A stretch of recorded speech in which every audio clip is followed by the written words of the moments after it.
નમસ્તે મિત્રો. તો આજે આપણે તમારા માટે લઈને આવી ગયા છે એક નવો વિડીયો જે સંપૂર્ણ પોલીસ ભરતીના મેરિટ આધારિત રહેવાનો છે. તો આજે આપણે વાત કરવાના છીએ પોલીસ ભરતીના મેરિટની. તો ચાલો વિડીયો શરૂ કરીએ. તો આજે આપણે વાત કરવાની છે પોલીસ ભરતી મેરિટ વિશે.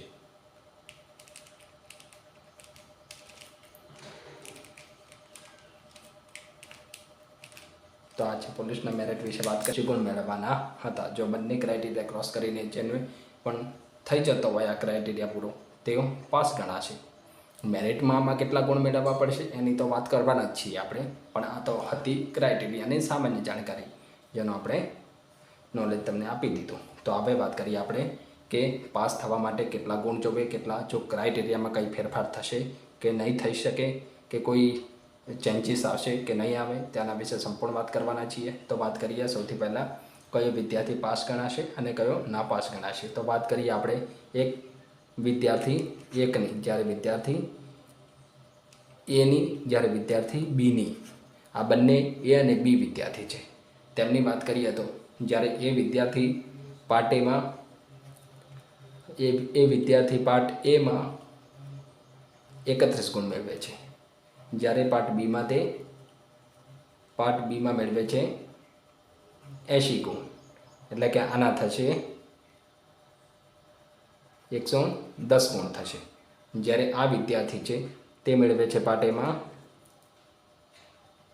32 ગુણ અને પાર્ટ બીમાં મેળવે છે તે 48 ગુણ. એટલે આને થશે 80 ગુણ. એટલે આમાં કયો વિદ્યાર્થી તમને આને 110 છે, આને 80 છે, છતાં પણ આ વિદ્યાર્થી પાસ છે, જ્યારે આ નાપાસ છે, કારણ કે આને આ ક્રાઇટેરિયા ક્રોસ કર્યો નથી. અને એમાં 31 માર્ક્સ થાય છે, 1 માર્ક ઓછો હોવા છતાં તે નાપાસ છે. જ્યારે આને પાર્ટ એમાં 32, પાર્ટ બીમાં આના કરતાં આને ઓછા છે, 48 માર્ક છે, તો પણ આ વિદ્યાર્થી પાસ ગણાશે, કારણ કે આને બંને ક્રાઇટેરિયા ક્રોસ કરેલો છે. અહીંયા એ રીતે સમજીએ સંપૂર્ણ એનાલિસિસને આધારે તો વધારે ખ્યાલ આવશે.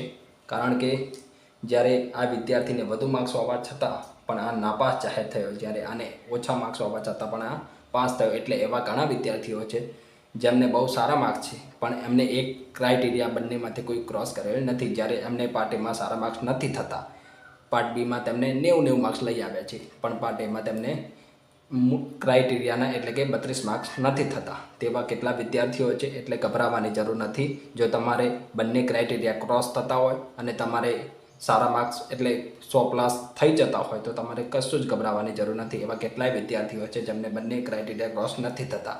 એવા હું તમને સ્ક્રીનશોટ પ્રૂફ સાથે બતાવીશ, એટલે તમને વધારે ખ્યાલ આવે. આપણે આગળ વાત કરીએ તો એવા બીજા સ્ટુડન્ટની વાત કરીએ તો જેને પાર્ટ એમાં થાય છે 32 માર્ક્સ, જ્યારે પાર્ટ બીમાં થાય છે એને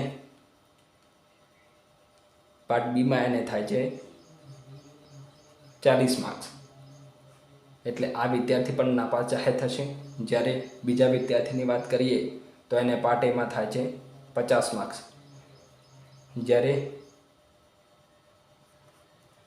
જ્યારે પાર્ટ બીની વાત કરીએ તો એને પાર્ટ બીમાં થાય છે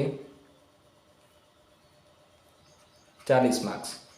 તો આ વિદ્યાર્થીને પણ નાપાસ જાહેર થશે, કારણ કે આને પાર્ટ એમાં બહુ સારા માર્ક્સ લાવ્યા છે 50 માર્ક્સ, જ્યારે પાર્ટ બીમાં એ 40 માર્ક્સ, એટલે કે એને 48 ક્રાઇટેરિયા ક્રોસ કર્યો નથી. એટલે આ વિદ્યાર્થી પણ નાપાસ જાહેર થશે. અને પાર્ટ એમાં 50 માર્ક્સ હોવા છતાં પણ આ વિદ્યાર્થી નાપાસ છે. એટલે એવા ઘણા વિદ્યાર્થી જે પાર્ટ એમાં બહુ સારા માર્ક્સ લઈ આવ્યા છે અને પાર્ટ બીમાં તે માર્ક્સ લઈ આવ્યા નથી, એટલે એ પણ નાપાસ થશે. એટલે આમાં એવા વિદ્યાર્થીઓ જ સામેલ થશે કે જે બંને ક્રાઇટેરિયા ક્રોસ કર્યો હોય. 32 પાર્ટ એમાં અને પાર્ટ બીમાં 48, આ બંને ક્રાઇટેરિયા ક્રોસ કરેલો હોય તેવા વિદ્યાર્થીઓ મેરિટની અંદર સમાવેશ થઈ શકશે. એટલે કે જો તમે આ બંને ક્રાઇટેરિયા ક્રોસ કર્યો હોય, તમારે સારા માર્ક્સ થતા હોય તો તમારે કોઈ ગભરાવાની જરૂર નથી, કારણ કે તમે મેરિટની અંદર 12,000ની સંખ્યા લેવાની એ કોઈ નાની મોટી વાત નથી. એટલે મિત્રો તમારે બિલકુલ ગભરાવાની જરૂર નથી. કોઈ પણ ચિંતા કર્યા વગર તમે ગભરાશો નહીં, અને બીજી કોઈ તમે તૈયારી કરતા હોય તો તે તૈયારી ચાલુ રાખજો. કારણ કે આમાં તો આપણને ખબર જ છે કે 12,000 સંખ્યા લેવાની એટલે બહુ નાની વાત ના કહેવાય કંઈ. એટલે સંખ્યા નહીં મળે, કારણ કે અગાઉ પણ ઘણા બધા મેરિટ જે પડી ગયા, જે સીસીયુનું મેરિટ આવ્યું, તેનું રિઝલ્ટ આવી ગયું છે, એટલે એમાં પણ જે હશે એ ડ્રોપ આઉટ કરશે આમાંથી, એટલે તમારી સંખ્યા થશે કંઈક, એટલે જે બી થશે એ સારા માટે જ થશે એમ માનીને તમારે કોઈ ગભરાવાની જરૂર નથી. આપણે આગળ વાત કરીએ તો કેટેગરી વાઇઝ મેરિટની, તો આપણે સૌથી પહેલાં વાત કરીએ પુરુષ ઉમેદવારોની.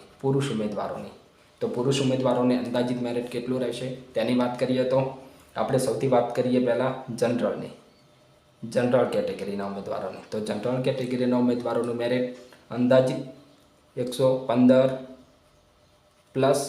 જ્યારે ઓબીસી વાત કરીએ તો ઓબીસીના ઉમેદવારોની વાત કરીએ તો તેમને 110 પ્લસ, અને એસટી કેટેગરીના ઉમેદવારોની વાત કરીએ તો તેમને 105 પ્લસ, અને એસસી કેટેગરીના ઉમેદવારોની વાત કરીએ તો તેમને પણ 110 પ્લસ રહેવાની સંભાવના છે. આ છે કેટેગરી વાઇઝ મેરિટ જ્યારે પુરુષ ઉમેદવારોની. હવે મહિલા ઉમેદવારોની વાત કરીએ તો તેમને સૌથી પહેલાં વાત કરીએ જનરલ કેટેગરીના મહિલાઓની. તો જનરલ કેટેગરીના મહિલાઓને મેરિટ રહેવાની 110. આ જનરલ કેટેગરીના મહિલાઓની વાત છે. જ્યારે ઓબીસી કેટેગરીના મહિલાઓની વાત કરીએ તો તેમને 105 થી 90, એટલે કે 105 પ્લસ આજુબાજુ રહી શકે, 5 માઇનસ પ્લસ રહી શકે આમાં ઓબીસીમાં. જ્યારે આપણે વાત કરીએ એસટી કેટેગરીના મહિલાઓની, તો એસટી કેટેગરીના મહિલાઓને 95 પ્લસ. જ્યારે એસસી કેટેગરીના પણ મહિલાઓને આપણે વાત કરીએ તો 95 પ્લસ, એટલે આમાં 5 પ્લસ માઇનસ થઈ શકે. આ છે અંદાજિત મેરિટ. આપણે કાંઈ પરફેક્ટ મેરિટ નથી, પણ અંદાજિત મેરિટની વાત કરીએ જે એનાલિસિસના પ્રમાણે.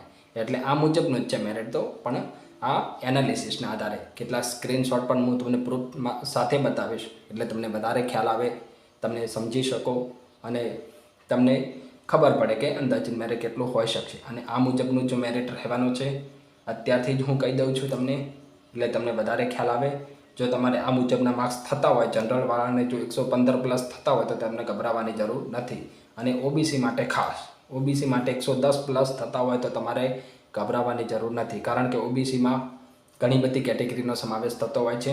એટલે ઓબીસીમાં ઘણી બધી જાતિનો સમાવેશ થાય છે. એટલે ઓબીસીની અંદર ખાસ ઓબીસીમાં જો તમારે 110 પ્લસ થતા હોય તો તમારે ગભરાવાની જરૂર નથી, કારણ કે 105 100 પ્લસવાળા ઘણા ઉમેદવારો છે. એટલે તમારે જો 110 પ્લસ થતા હોય તો તમારે ગભરાવાની જરૂર નથી. અને મહિલા ઉમેદવારોને પણ ખાસ ઓબીસીના મહિલા ઉમેદવારોને 105 પ્લસ થતા હોય, 105 પ્લસ જો થતા હોય તો તેમને ગભરાવાની જરૂર નથી.